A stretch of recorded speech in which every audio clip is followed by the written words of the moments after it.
जय श्री कृष्णा, जय श्री राम। मेरे प्यारे सभी सनातनी धर्म प्रेमियों को, मेरे भाई बहन, आज मैं आपको एक सुंदर स्थान पर लेकर के आया हूँ, जिस स्थान का नाम है पांडव गंगा। जहाँ पर पांडव गंगा है और पांडव गुफा है, उसका भी आपको मैं दर्शन कराऊंगा। एक बार देख लीजिए, हम ऐसे स्थान पर खड़े जहाँ दूर दूर तक कोई भी स्थान आपको दिखाई, कोई भी घर मकान आदि दूर दूर तक आपको दिखाई नहीं देगा। ऐसे स्थान पर आकर के आपको हम ऐसे गुप्त स्थान का आपको हम दर्शन कराने के लिए आए हैं।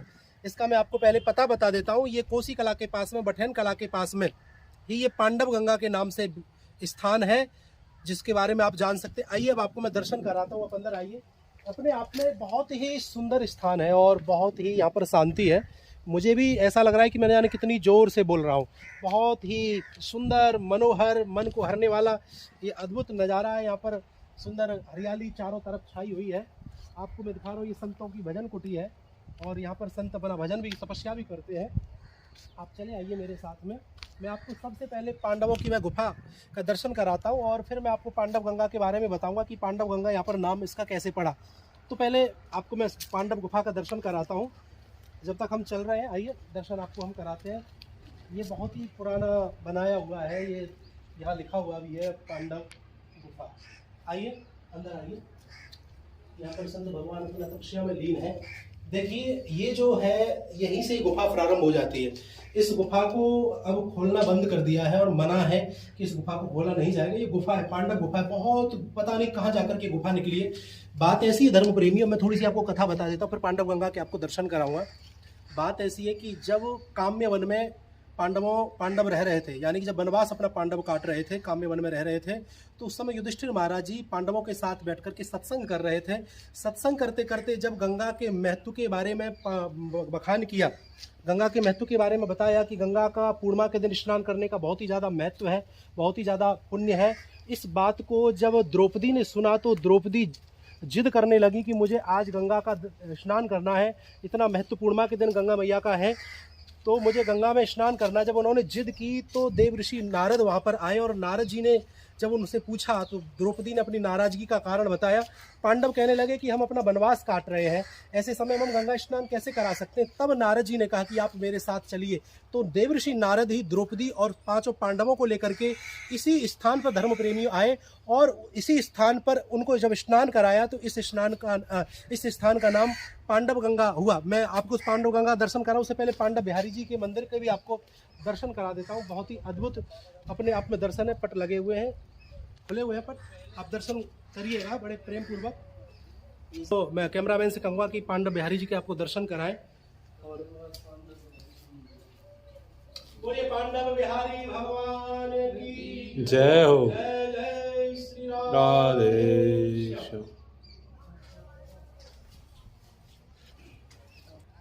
पांडव बिहारी भगवान के आपने दर्शन किए और यहाँ पर संत रहते हैं और वो संत चर्चा करना पसंद नहीं करते। मैंने उनसे निवेदन भी किया था कि मैं आपके साथ थोड़ा सत्संग करना चाहता हूँ, लेकिन उन्होंने इजाज़त नहीं दी। मैं कोशिश और भी करूँगा।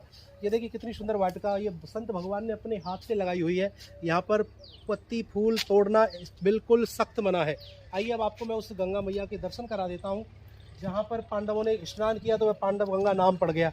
तो नारद जी अपने साथ में काम्य वन से पांचों पांडव द्रौपदी सहित इस स्थान पर आए और द्रौपदी ने पूर्णिमा के दिन, धर्म प्रेमियों, यही सामने वह सुंदर स्थान है आप जिसका दर्शन कर रहे हैं, यही वह पांडव गंगा है धर्म प्रेमियों, जहाँ पर द्रौपदी ने स्नान किया।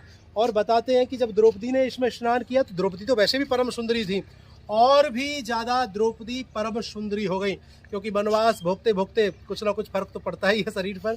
लेकिन जब उन्होंने यहाँ स्नान किया, इसी में जब डुबकी लगाई तो पांडवों ने भी यहाँ पर स्नान किया, तभी से इस स्थान का नाम पांडव गंगा पड़ गया। अब कुछ विकास यहाँ पर किया गया है, यहाँ पर सुंदर तालाब बना दिया गया है।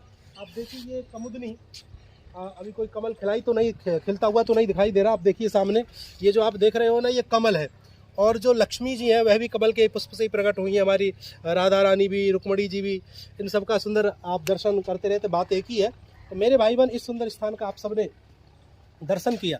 अब मैं आपसे अपने मन की बात ये कहना चाहता हूँ कि मेरे भाई बहन, ऐसे स्थानों के बारे में आप लोगों को मालूम नहीं, केवल आप वृंदावन आते हो और वृंदावन से लौट जाते हो। तो इसलिए मैं कहना ये चाहता हूँ कि 15 दिसंबर से ब्रज 84 कोस की यात्रा का धर्म प्रेमियों छोटे वाहनों के द्वारा यात्रा कराई जा रही है। यदि आप उस यात्रा में सम्मिलित होना चाहते हैं, और भागवत कथा भी, उस भागवत कथा को कहने का सौभाग्य भी इसी दास को प्राप्त है, और हमारे ही देख रेख में इस 84 कोस की यात्रा का ब्रज यात्रा का दर्शन का ये सुंदर आयोजन रखा जा रहा है। यदि आप इसमें सम्मिलित होना चाहते हैं तो आप हमें मैसेज कर सकते हैं मैसेंजर पर। इस पर मैसेज करिएगा, क्योंकि इस पर मैं अपना निजी कॉन्टैक्ट नंबर थोड़ा डालता नहीं हूँ, क्योंकि आप जानते हैं कि मेरा इस समय जो धर्म के प्रति उन जो विधर्मी लोग हैं उनके साथ में थोड़ा 36 का आंकड़ा चलता ही रहता है। तो मेरे भाई बहन, आपसे मैं निवेदन करूँगा कि ऐसे स्थानों पर आप जरूर आएँ। जब भक्तगण ऐसे स्थानों पर पहुंचते हैं तो ऐसे स्थानों की महिमा अपने आप में और भी ज़्यादा बढ़ जाती है। तो बहुत बहुत धन्यवाद। जय श्री कृष्णा, जय श्री राम।